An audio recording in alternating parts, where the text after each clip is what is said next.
Thanks for checking out our video. Feel free to join our free weekly newsletter called Pop Culture Annotated, and also join our Discord server to talk with us and others that share your fandom in pop culture entertainment. Links in the description.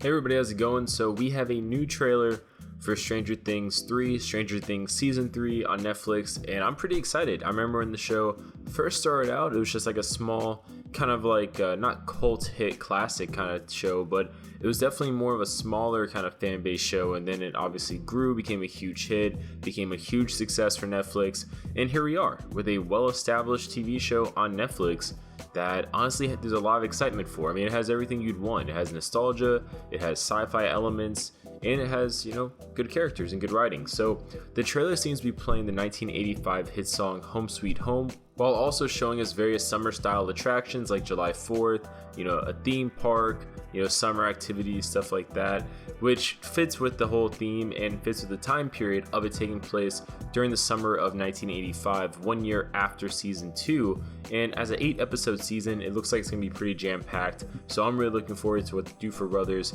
have for us here. Now, just breaking down the trailer really quick, the first kind of part we get is seemingly Dustin coming home from like a summer camp.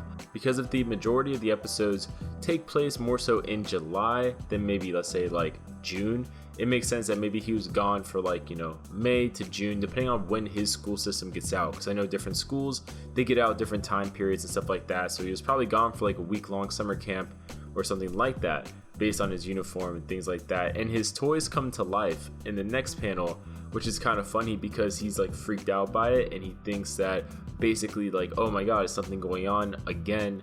And it turns out in the next one we see it's all the people just messing with him, all of his friends, including Eleven, who's the one who's controlling the kind of toys, as you could tell by her nosebleed. Now in the next one they have a nice welcome home banner for him. It's really nice.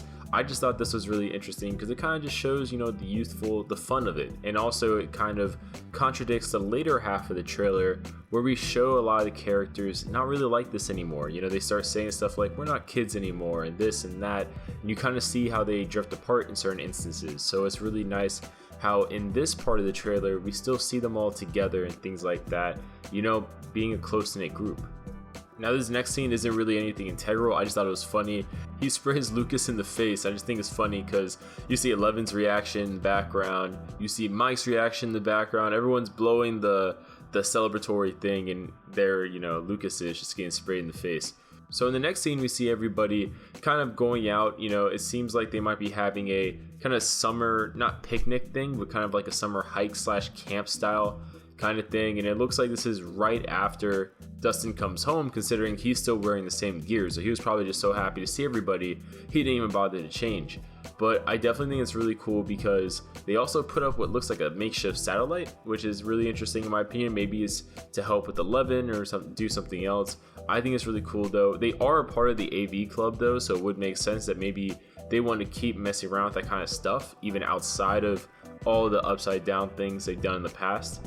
So the next still I have here, we see Jonathan and Nancy seemingly waiting for something, and it looks like Jonathan maybe applied to join the post there at Hawkins, and maybe they're just waiting, post interview to see what's going to come up, considering how he's dressed, and I guess Nancy's there to be supportive and stuff like that.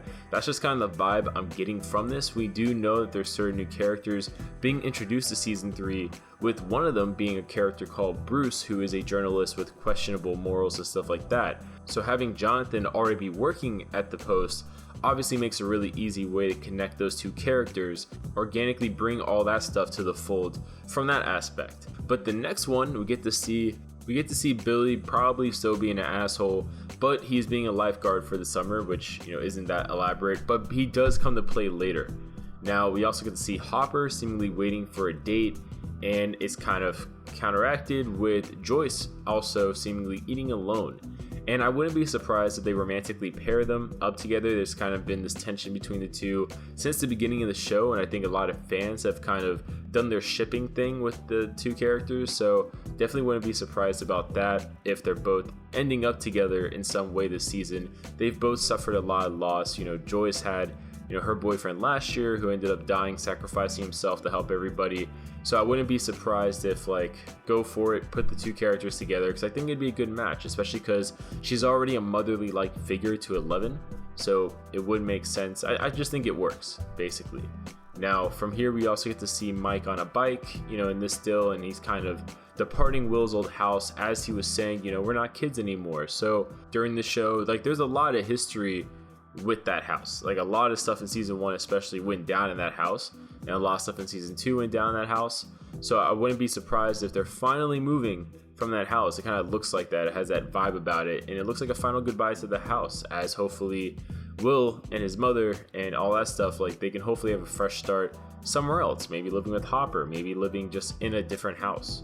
Now the 13th still I have for you guys, it looks like 11 and Max are hanging out, which obviously for those who watched probably only the first half of season 2, you're probably wondering, wow, they're hanging out. That's really weird, because I thought 11 hated Max, but obviously that stuff got ironed out, and there's not really much to dissect here necessarily, as much as it's just kind of showing, them having fun and stuff like that, which is a huge theme in this trailer, is like everyone having fun, everyone enjoying their summer. But all things considered, it definitely doesn't apply, transitioning to my next still, to unfortunately Dustin, who kind of has a feeling of being left out. He doesn't have a romantic interest. Maybe he will get one, but he didn't have a romantic interest, unlike Lucas and Mike, and Will doesn't really qualify as, for one, because he keeps getting tied into all the Demogorgon and Shadow Monster stuff. But all things considered, yeah, Mike looks like he feels left out. Looks like he was expecting things to be as they were before. But now that they're getting older, it seems like they're less as they were before, which, I think everyone that's grown up can relate to that. Everyone gets busy, and, they start getting relationships that take their focus away. So he's kind of feeling like the odd man out right now. And transitioning from this, we see Will, who, the creators of the show, the showrunners, they said he would not be basically another victim as he was like the last 2 seasons with the whole Shadow Monster and Demogorgon stuff. And I want to believe that's true for this season. When he looks like this in the trailers, it makes you kind of take that thought away and go, man, I hope he's not possessed again. Now, what I think might be going on is instead he's kind of waking up from visions as he's had in previous seasons. I think that's really what it is. He's just having visions again of everything going on.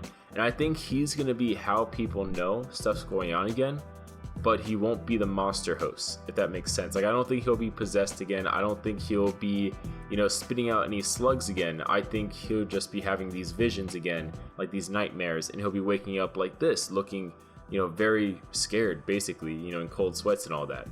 A little bit of a happier end. This is actually a really interesting shot for a few reasons. One, it shows us Dustin and Steve. Obviously, Steve is a total bro, but they're at the Starcourt Mall food court, which takes place in the Starcourt Mall, which is a huge place for this trailer, a huge place for this show that supposedly a lot of the characters are going to be in. Like, the next still we have in this video breakdown is 11 and Max in the mall. Like, it's a huge setting, it's a huge part of the kids, I guess, in the season. But going back to the specific still, we have Dustin and Steve, and Steve's working at a place called Scoops Ahoy with the character Robin, who's played by Maya Hawke, which is kind of a new character. So definitely I'm really curious to see what her character is going to be all about, because from how it's been described before, she's kind of a character that has a rather mundane life, and she's looking for a little bit more excitement in her life.